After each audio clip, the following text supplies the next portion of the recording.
न करो, वो भगवान है। मातृदेवो भव पितृदेवो भव। हम आपको अपने पिता की बात बता रहे हैं। हमारे पिता जिस दिन हम भागे उसके 3 दिन बाद हमको पकड़ा गया।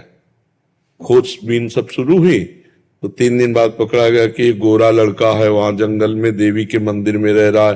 तो पहले बड़े भाई आए तो उनको तो कठोर शब्दों से कह के, बहुत विवेक प्रवीण था, बचपन में भी बहुत विवेक प्रवीण था, मतलब प्रवीण ना होता तो संसार की यात्रा काटते हुए भगवान ऐसे कैसे लाते। तो जब पिताजी आए तब हम मिल गए, क्योंकि वो एक कठोर स्वभाव के और बहुत धर्मात्मा पुरुष थे। उनके हम आंखों में कभी आंसू नहीं देखा। बहुत ही दृढ़, सर्दी गर्मी भूख प्यास सब बर्दाश्त करके संतों की सेवा करना, गृहस्थ एकदम किसान आदमी ऐसे।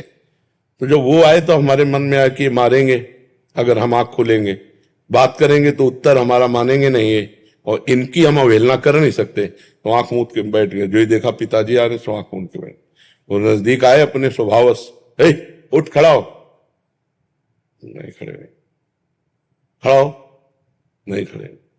तीसरी बार का आप खड़ा हो जा तो हमें लगा डंडा पड़ेगा चौथी बार। तो खड़े हो गए, बच्चे ही थे, खड़े हो गए। तो चाचा जी वगैरह उनको बड़े भैया कहते थे, तो हम भी पिताजी नहीं कहते थे, हम भी बड़े भैया कहते थे। तो हम कहा बड़े भैया आपसे एक प्रार्थना करें।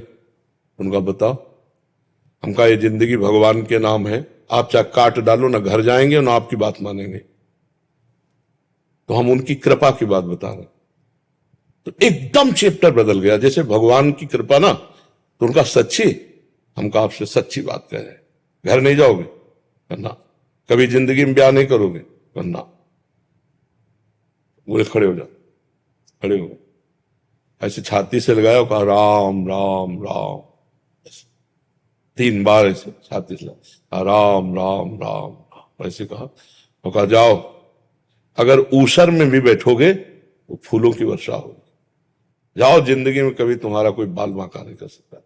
पर एक बात ध्यान रखना, अगर आप बाबाजी बनते हो तो हमारा आशीर्वाद, ऊसर में भी बैठोगे तो फूल बरसेंगे, और जिंदगी में कोई बाल बांका तुम्हारा नहीं कर सकता। और अगर कहीं किसी की बहन बेटी देखी तो फिर तो हम कहा जिंदगी में आप इस बात को कभी नहीं सुनोगे। तो वो तो पधार गए, कई वर्ष हो गए उनको पधारे हुए, पर उनका आशीर्वाद, माता पिता का आशीर्वाद भगवान का आशीर्वाद होता है। हाँ, तो इसलिए अगर माता पिता से कभी कटु व्यवहार हो जाए तो हमें लगता है अगर वो जिंदा हैं तो अभी बहुत बढ़िया अवसर है, उनकी सेवा करके हम क्षमापन करके अपने मातृ पितृ ऋण से उऋण हो जाए। हमारा ऋण भी तो है, केवल रुपया कमाना खाना पीना नहीं। देखो उस अवस्था को सोचो जब आप शौच कर देते थे, लघु शंका कर देते थे, तब उनके, तुम्हें तो ज्ञान नहीं था, वो अपने वस्त्रों को भी पवित्र करते, आपको भी, और कभी आपको मारा नहीं, पीटा नहीं।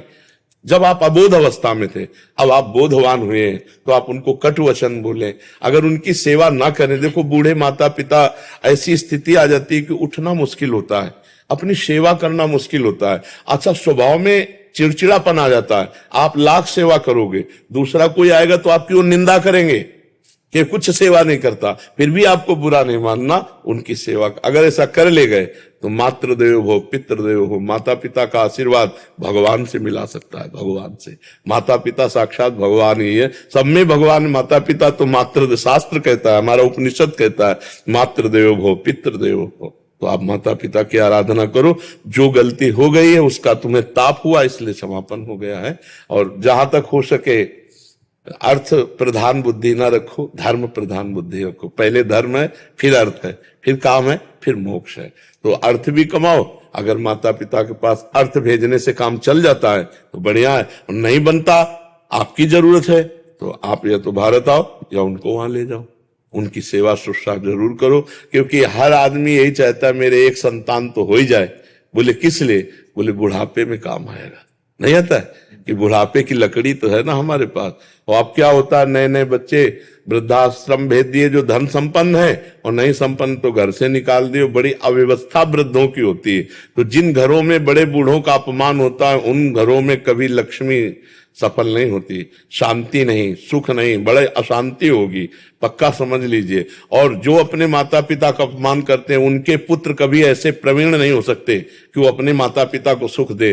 वो पूरा ब्याज सहित दुख देंगे, ब्याज सहित। इसलिए हमें लगता है कि अवसर है, हम जब भगवान के श्री विग्रह को रखकर प्यार कर सकते हैं तो अब चलते फिरते माता पिता में भगवान का भाव क्यों नहीं कर सकते?